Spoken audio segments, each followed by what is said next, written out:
Hey, Matt Hints here, and this is going to be vlog number 6, part 2. So let's get down to business and let's go.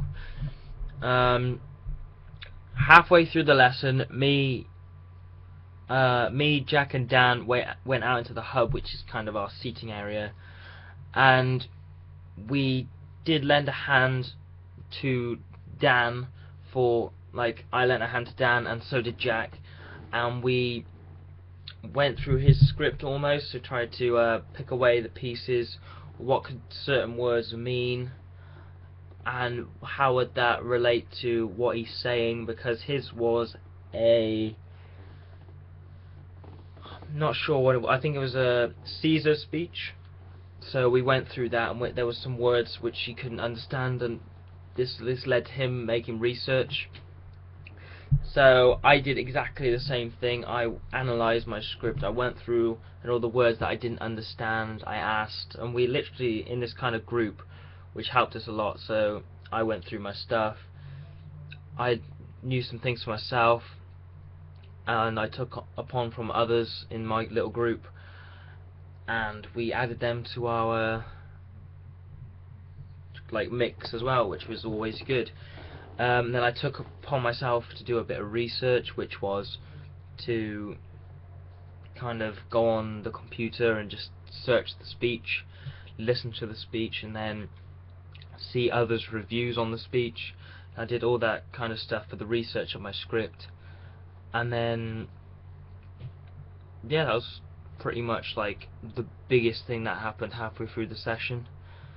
And then I kind of had this boost in accents, like what kind of accent I wanted to use, if it was my native voice, or if it was my, obviously, imitating JFK's voice, or just a simple American's voice. So I fiddled around with that, and I tried to get a clear definition on about 3 voices. I tried many different accents. I think I obviously tried the American accent, and I tried I think it was Texan an accent as well. So yeah, I tried all these things, and they weren't the best, but they kind of helped. And to kind of get used to the fact that I was using my own voice, I needed to do a couple of exercises. So I took some off James, which James told me a few exercises that I could do. And the first one, I had 2 chairs facing each other, and every time I would say something big and passionate, I would swap chairs to become not an audience member almost, but just just understanding the piece a bit more, so you can be like, okay, I understand that, and then swap back when you were saying more passionate lines. And this was just, and also the second exercise was very similar, except instead of the chairs facing each other, they were quartered up to each other.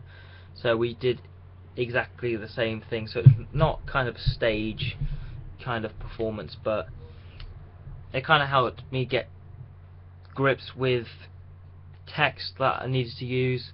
And obviously, because I had a big script and I had to cut it down in some way, I tried to go through the text to see what bits were needed and what bits weren't needed, and I figured that out in the end. So those are just a few exercises that I learnt, and this is going to be vlog number 6, part 2, and yeah.